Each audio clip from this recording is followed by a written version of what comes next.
তোমরা তোমাদের নামাজকে হেফাজত করো। এটা কাদের গুণ জানেন? নামাজের হেফাজত কারা করে থাকে? আল্লাহ সুবহানাহু ওয়া তাআলা কোরআনে বলেছেন, যারা হচ্ছে নাজাত প্রাপ্ত মুমিন, নাজাত প্রাপ্ত মুমিন যারা, এটা হচ্ছে তাদের গুণ, যে তাদের এটা প্রথম গুণ যে তারা নামাজের হেফাজত করে থাকে। কোরআনে আল্লাহ সুবহানাহু ওয়া তাআলা সূরা মুমিনুন 23 নম্বর সূরাতে আল্লাহ সুবহানাহু ওয়া তাআলা বলেন, কাদ আফলাহাল মুমিনুন, মুমিনরা সফল কাম হয়ে গেছে। তাদের প্রথম গুণ কি? আল্লাযীনা হুম ফি সালাতিহিম খাশিউন, তারা তাদের নামাজে বিনয়ী। এই যে নামাজের হেফাজতের মধ্যে এটা একটা গুণ, যে নামাজ পড়তে হবে বিনয়ের সাথে, খুশু খুজুর সাথে। এটা হচ্ছে মুমিনদের অনেক বড় একটা গুণ। এবং আল্লাহ সুবহানাহু ওয়া তাআলা বলেছেন, এরা তো ওই চরিত্রের, ওয়াল্লাযীনা হুম আলা সালাওয়াতিহিম ইউহাফিজুন, যারা তাদের নামাজগুলোকে হেফাজত করে। কারা তারা? আল মুমিনুন। আর এটা করলে কি হবে? কাদ আফলাহা, তারা নাজাত পেয়ে গেল, তারা সফল কাম হয়ে গেল। আল্লাহ গুণ দিয়ে শুরু করেছেন, তারপরে তাদের কর্মটা উল্লেখ করেছেন।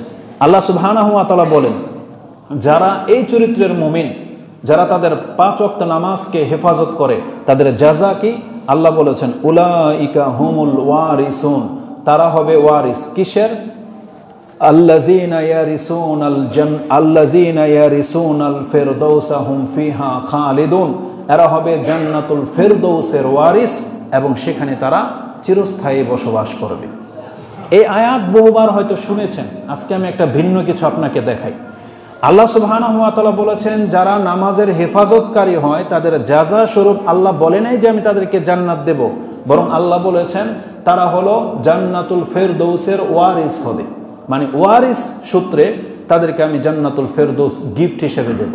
তার মানে নামাজ পড়া এটা আপনাকে জান্নাতে নিয়ে যাবে, কিন্তু নামাজকে যারা হেফাজত করে আল্লাহ তাদেরকে সুউচ্চ জান্নাতের সুসংবাদ দিচ্ছেন। তার মানে আমি আর আপনি অত ইবাদতকারী হই নাই যে আমরা জান্নাতুল ফেরদৌসের মালিক হইতে পারি। ওইটা কাদের? নবীগণ, আম্বিয়াগণ, সিদ্দিক, সোহাদাগণ নিয়ে নেবেন। কিন্তু সাধারণভাবে নামাজি হয় জান্নাতের গ্যারান্টি পাবেন, যে হ্যাঁ যারা নামাজ আদায় করে তারা জান্নাতি, এতে কোনো সন্দেহ নাই।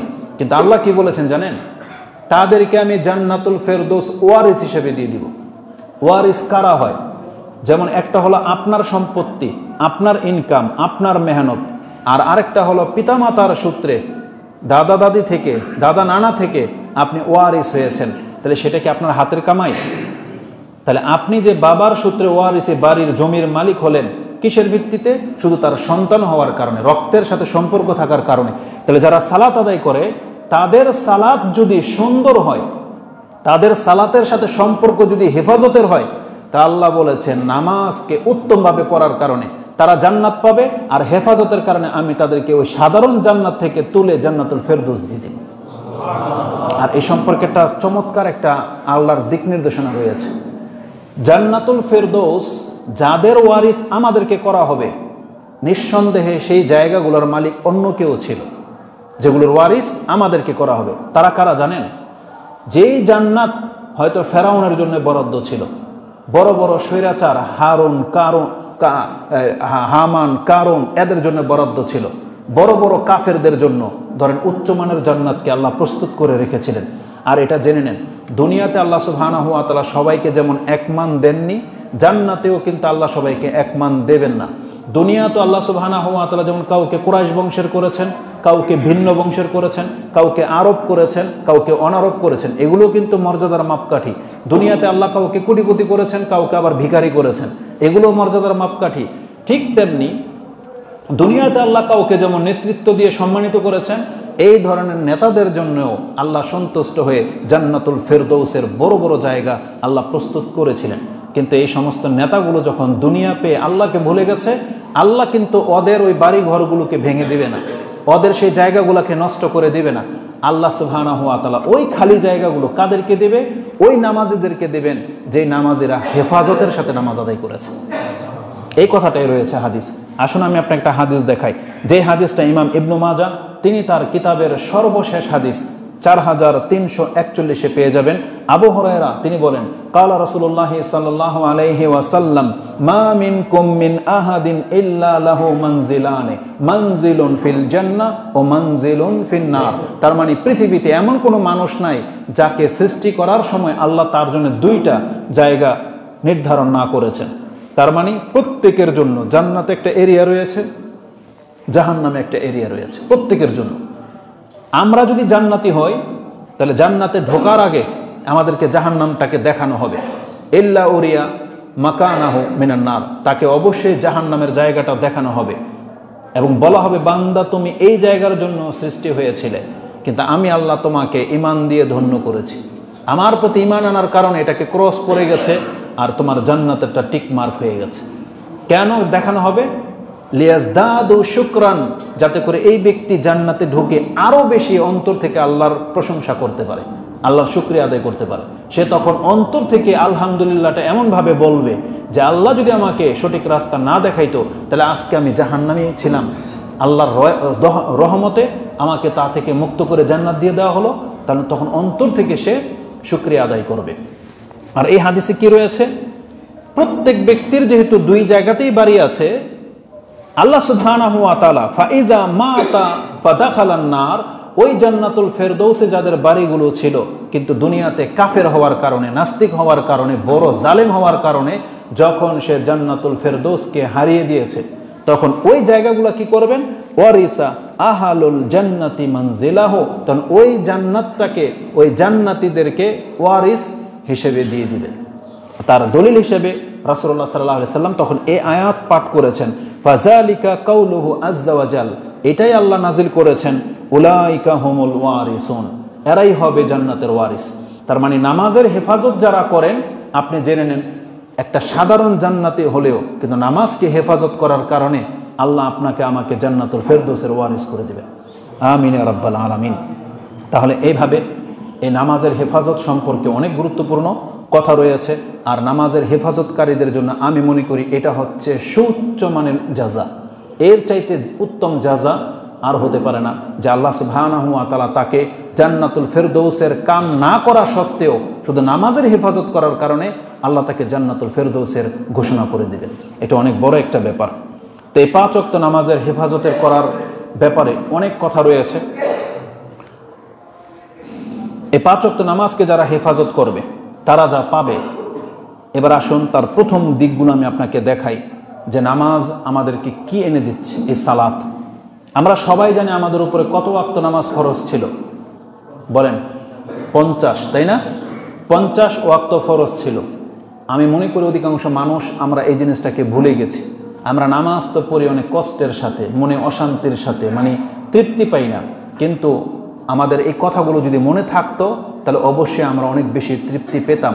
রাসূলুল্লাহ সাল্লাল্লাহু আলাইহি ওয়াসাল্লামকে এই নামাজটা যখন ফরজ হয় সেই ঘটনাটা আপনাকে একটু স্মরণ করিয়ে দিই, যেটা ইমাম বুখারী, মুসলিম সহ প্রায় হাদিসের কিতাবে আছে। আমি শুধু বুখারী থেকে একটু কোট করি। রাসূলুল্লাহ সাল্লাল্লাহু আলাইহি ওয়াসাল্লাম থেকে আনাস রাদিয়াল্লাহু তাআলা তিনি বলেন, কালান নবী সাল্লাল্লাহু আলাইহি সাল্লাম, আমাকে মেরাজে নিয়ে যাওয়া হলো। ফাফারাদাল্লাহু আযযা ওয়া জাল্লা আলা উম্মতি 50 সালাহ, আল্লাহ আমার উপরে 50 ওয়াক্ত নামাজ ফরজ করে দিলেন। ফারাজাতু বিযালিক, আমি 50 ওয়াক্ত নামাজ নিয়ে যখন ফিরে আসছিলাম, হাত্তা মারারতু আলা মূসা, তখন আমি মূসা আলাইহিস সালামের সামনে দিয়ে যখন আসছি আমাকে তিনি থামালেন। ফাকালা মা ফারাদাল্লাহু লাকা আলা উম্মাতিকা, আল্লাহ আপনার উপরে কি ফরজ করলেন আপনার উম্মতের জন্য। ও ফি রিওয়ায়াতিন কালা মা সানাতা, আপনি যে আল্লাহর সাথে সাক্ষাৎ করলেন কি করে আসলেন।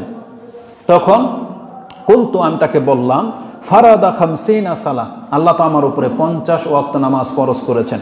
তখন দেখেন মূসা আলাইহিস সালাম, নবীরা যে আমাদের জন্য কল্যাণকামী হয়, তারা যে আমাদের হিতাকাঙ্ক্ষী হয়, মূসা আলাইহিস সালাম হচ্ছে তার একজন। তিনি বলেন সুবহানাল্লাহ, কালা আনা আলামু বিন্নাসি মিনকা, আমি আপনার চাইতে মানুষের চরিত্র সম্পর্কে বেশি অবগত, কারণ আমি আমার জাতিকে পরীক্ষা করে দেখেছি, তাদের রগ আমার চিনা আছে। এটা মূসা আলাইহিস সালাম আমাদের নবী মুহাম্মদ সাল্লাল্লাহু আলাইহি ওয়াসাল্লামকে বলতেছেন। বিন্নাসি মিনকা ফারজে ইলা রাব্বিক, আপনি আপনার রবের কাছে ফিরে যান। কেন?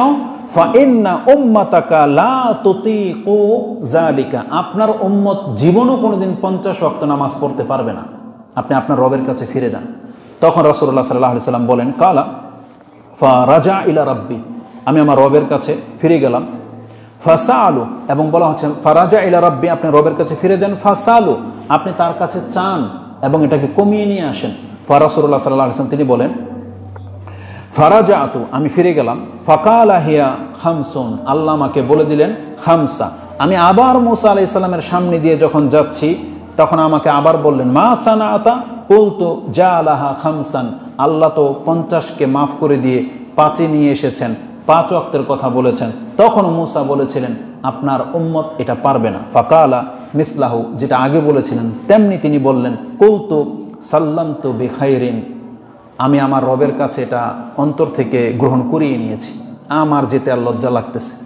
তখন রাসূল যখন 5 ওয়াক্তই সন্তুষ্টের সাথে নিয়ে চলে আসার উপক্রম ঘটল, তখন আল্লাহর পক্ষ থেকে ফানুদিয়া, একজন আহ্বানকারী আহ্বান করে জানালেন, বা আল্লাহ সুবহানাহু ওয়া তাআলা, ওই বর্ণনায় আসছে আল্লাহ জানালেন, হিয়া খামসুন ও হিয়া খামসুন, আমি আপনাকে 5 করে দিলাম, তবে জেনে রাখেন এটা 50ই বহাল থাকবে। মানে আমি আল্লাহ 50ই বহাল করেছি, 50ই থাকবে, তবে আপনি 5 আদায় করবেন। লা ইউবাদদালুল কাউলু লাদাই, কারণ আমার ওয়াদা, আমার ফয়সালা রদবদল হয় না। তখন আল্লাহর পক্ষ থেকে ডাক দিয়ে বলা হয়, ইন্নী কাদ আমদাইতু ফরিদাতি, আমি আমার ফরজ যেটা করার করে দিয়েছি, ও খাফফতু আন ইবাদি, আর আমার বান্দাদের উপর থেকে যা কম করে দেওয়ার তাও কম করে দিলাম। ও আজিজি আল হাসানাতা আশরান, তবে জেনে নেন আমি আল্লাহ যখন কাউকে জাযা দেই তখন 10 গুণ দেই। অতএব আপনি 5 নিয়ে ফিরে যান, আপনার উম্মতের যারা 5 ওয়াক্ত পড়বে আমি আল্লাহ তাকে নেকির ক্ষেত্রে 50 ওয়াক্তের নেকি দেব। এটা ইমাম বুখারী কোট করেছেন, যেটা আপনি 349 এবং 3207 এবং আরেকটি 3টা জায়গায় এই হাদিসটাকে কোট করা হয়েছে। সুবহানাল্লাহ। তার মানে আল্লাহ সুবহানাহু ওয়া তাআলা আমাদের উপরে 50 ওয়াক্তই ফরজ করেছিলেন, কিন্তু আল্লাহ সুবহানাহু ওয়া তাআলার দয়া, তিনি তার ফয়সালাটাকে বহাল রেখেছেন, কিন্তু আমাদের ইবাদতটাকে কমিয়ে দিয়েছেন, যে আমরা যদি এখন 5 ওয়াক্ত সালাতকে হেফাজত করি তাহলে আল্লাহর কাছে আমরা যেন 50 ওয়াক্ত নামাজ আদায়কারী ব্যক্তি। এখানে আরেকটা কথা বলে রাখি আপনাকে, এটা এখন রিয়ালাইজ করতে পারি না আমরা, কিন্তু এটা আমরা ঘটবে কিয়ামতের মাঠে, যখন আমাদের পাপের কারণে, আমাদের পাপ যখন থেকে যাবে, আর পাপের কারণে যখন আমরা শাস্তির মুখোমুখি হব, তখন আমরা দুনিয়ায় যেই জিনিসটাকে সবচেয়ে বেশি ইগনোর করেছি, কিয়ামতের মাঠে এটা আমরা সবচেয়ে বেশি মিস করব। তখন আমরা হয়তো আল্লাহ সুবহানাহু ওয়া তাআলার কাছে এটাই প্রত্যাশা করব যে আল্লাহ, দুনিয়াতে 50 না বরং আমাদের 100 ওয়াক্ত নামাজ হওয়া দরকার ছিল, প্রত্যেক 10 মিনিটে নামাজ ফরজ হওয়া দরকার ছিল। কেন জানেন? কারণ এক নামাজ কিন্তু আরেক নামাজের মাঝখানের পাপকে মাফ করে দেয়, বুঝেন? যেটা আজকে আমরা সবচেয়ে ভারী মনে করি। আল্লাহ এই জন্যই চেয়েছিলেন যে তোমার উম্মতকে আমি 50 ওয়াক্ত নামাজ দেবো, যাতে 50 বার তারা নামাজ পড়ে, কারণ তাদের পাপ এত বেশি যে প্রত্যেকটা গ্যাপের মাঝে যেন দ্রুত পাপগুলো মাফ হতে থাকে। কারণ মালাকুল মউত তো যে কোনো সময় চলে আসবে, আসবে না? আপনি কি মনে করেন, আমরা ফজর পড়েছি, এখন আমরা নামাজে আসছি, এখানে একটা প্রায় 5 ঘন্টার গ্যাপ, এই 5 ঘন্টার মধ্যে আমরা কত পাপ করে ফেলেছি যদি এর মধ্যে মরে যাই। কিন্তু নামাজের ওয়াক্ত যদি কাছাকাছি হতো ঘন্টা পর পর, তার মানে 1 ঘন্টার মধ্যে যে পাপগুলো হচ্ছে আরেক নামাজ পড়ে নিলেই আপনার 2 নামাজের মাঝের পাপগুলো মাফ। কি মনে করেন? তাহলে যেই জিনিসটা আমাদের পাপকে মিটিয়ে দেয়, আজকে সেই জিনিস থেকে আমরা মুখ ফিরিয়ে নিচ্ছি, তাহলে কিয়ামতের মাঠে আমরা নাজাত কিভাবে পাবো? তাহলে আসুন দ্রুত আমি আমার কয়েকটা পয়েন্ট আপনার কাছে তুলে ধরি। তাহলে এটা হচ্ছে দ্বিতীয় পয়েন্ট আমি আপনার কাছে উল্লেখ করলাম, যারা 5 ওয়াক্ত সালাত আদায় করবেন আপনার মর্যাদা হচ্ছে আল্লাহর কাছে, আপনি হলেন 50 ওয়াক্ত নামাজ আদায়কারী ব্যক্তি। আল্লাহ তুমি আমাদেরকে তৌফিক দান করো, আমিন।